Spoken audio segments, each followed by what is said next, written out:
BPSC 72वीं civil service जिसकी परीक्षा 26 जुलाई को तय थी, आज उसका नोटिस आया और बीपीएससी ने अपरिहार्य कारण बताकर परीक्षा को स्थगित कर दिया है। साथियों, बहुत बड़ी विडंबना है कि कई ऐसी परीक्षाएं हैं। अभी हाल के दिनों में दो महत्वपूर्ण परीक्षा एएडीओ सहायक शिक्षा विकास पदाधिकारी 935 पद और लेखापाल की परीक्षा, ये दोनों परीक्षा पेपर लीक के कारण रद्द की गई। लगातार धांधली सेटिंग की खबरें सामने आ रही थी और उसके बाद ये परीक्षा रद्द हुई। साथियों, कई ऐसे परीक्षाएं जिस पर सरकार मंथन करना चाहती है या नहीं, इस बात पर अभ्यर्थी बिल्कुल चिंतित है और लगभग लाखों अभ्यर्थी ऐसे हैं जो परीक्षा की तैयारी कर रहे हैं और मांग करते हैं, लगातार सरकार से मांग करते हैं कि परीक्षा ली जाए। अब बीपीएससी का परीक्षा क्यों रद्द की गई, इसके पीछे कई कारण बताए जा रहे हैं। अभ्यर्थी अलग अलग प्रकार से अपने विचार रखते हैं।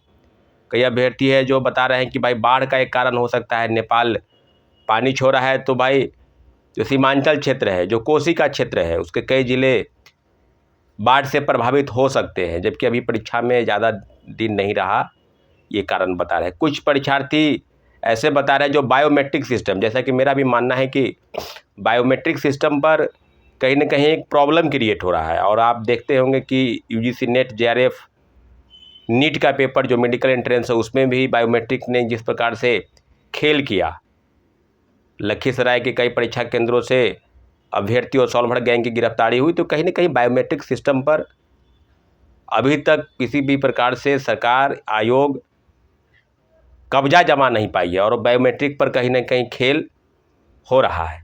तो एक बायोमेट्रिक हो सकता है, क्योंकि हाल के दिनों में कई ऐसी परीक्षाएं हैं जहां बायोमेट्रिक सिस्टम बिल्कुल फेल्योर बताया गया।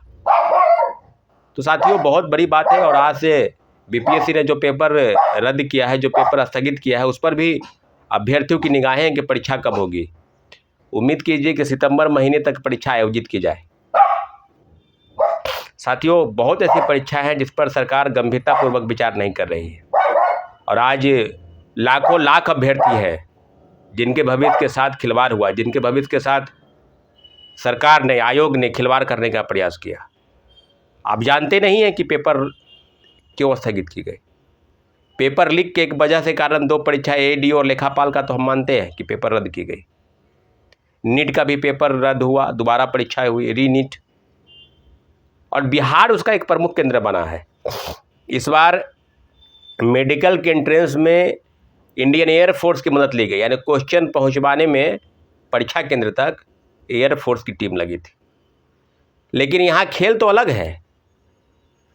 किस कंपनी को ठेका मिला, कौन बायोमेट्रिक सिस्टम पर किन कौन कर्मचारी किस किस केंद्र पर काम कर रहा है, इसका पूरा सिस्टम कहीं ना कहीं सॉल्वर गैंग, परीक्षा माफिया, शिक्षा माफिया, कोचिंग माफिया के हाथ में चला जाता है।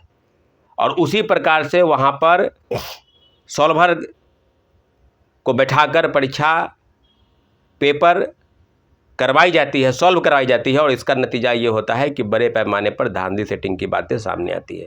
अभी हाल के दिनों में आप देख रहे होंगे कई परीक्षाएं हुई। जुडिशरी का परीक्षा भी हाल में ही हुआ, उसका भी बायोमेट्रिक सिस्टम कई जिलों से खबर आई कि फेल था। दरोगा पेपर लीक कांड, उस पर भी सरकार टस-मस नहीं हुई। तो बहुत चिंतनीय विषय है कि आखिर सॉल्वर गैंग और माफिया जो है उसको कैसे ख़त्म किया जाए।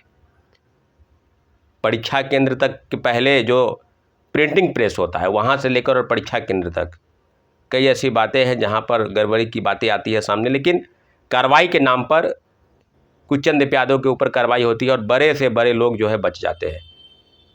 नीट पेपर लीक कांड में भी बड़े लोगों का नाम आया सामने, लेकिन वो मामला कुछ चंद लोगों पर यहाँ के टिक गया। और जब भी पेपर लीक होता है, धांधली सेटिंग होती है देश के किसी कोने में, तो उसका नेक्सस, उसका लिंक बिहार से जरूर जुड़ा होता है। और दो चार चंद नाम है, आप जानते हैं, विजेंद्र गुप्ता हो चाहे रंजीत डॉन एक समय में नाम हुआ करता था, आज संजीव मुखिया का नाम आता है। कई सॉल्वर गैंग है जो देश के अन्य राज्यों में अपने अपने सॉल्वर गैंग और एक नेटवर्क माध्यम से सारा व्यापार जो है कोचिंग माफिया, शिक्षा माफिया और बड़े परीक्षा सेटिंग के माध्यम से अपना व्यापार फैलाते हैं। साथियों, पूरी तरीके से अभ्यर्थियों के ऊपर जो गुजरता है, क्योंकि आप तैयारी करते हैं और तैयारी के रास्ते पर आप तैयारी करते हैं कि हमारा पेपर इस दिन है और आज खबर आती है कि अपरिहार्य कारणों से रद्द किया जाता है, परीक्षा स्थगित की जाती है। क्यों भाई? ये सवाल है बीपीएससी का और बीपीएससी को बताना होगा TRE 2 के भी पेपर लीक हुए थे, TRE 3 के भी पेपर लीक हुए थे। हाल के दिनों में कई परीक्षाएं के आपको रद्द करनी पड़ी। तो सॉल्वर गैंग, कोचिंग माफिया और बायोमेट्रिक सिस्टम, इन सब पर नकेल कसने की ज़रूरत है। पटना के 5 कोचिंग संस्थान के भी नाम आते हैं, लेकिन उस पर कौन नाम है, कब क्या है, उस पर कोई विशेष नाम ही उजागर नहीं होते हैं। बार बार सरकार से आग्रह किया जाता है कि नाम उजागर करके उसके ऊपर ठोस कार्रवाई की जाए, लेकिन अभी कुछ भी ऐसा दिख नहीं रहा है। साथियों, बहुत विडंबना है कि आज कई परीक्षाओं में पेपर लीक, धांधली सेटिंग के शिकार हुए अभ्यर्थियों के लाखों लाख अभ्यर्थियों के मनोमस्तिष्क पर जो सवाल खड़ा होता है, उसका नतीजा है कि बिहार सरकार एजेंसी कैसे परीक्षा कराने में असमर्थ है। और खासकर पेपर लीक और धांधली सेटिंग की खबरें हमेशा परीक्षाओं के दौरान देखने सुनने को मिलती है। साथियों, सरकार को चाहिए कि इनके खिलाफ ठोस से ठोस कार्रवाई कर सके, ताकि आगे कोई भी पेपर लीक धांधली सेटिंग की जो नौबत है वो ना आ सके। बहुत बहुत धन्यवाद।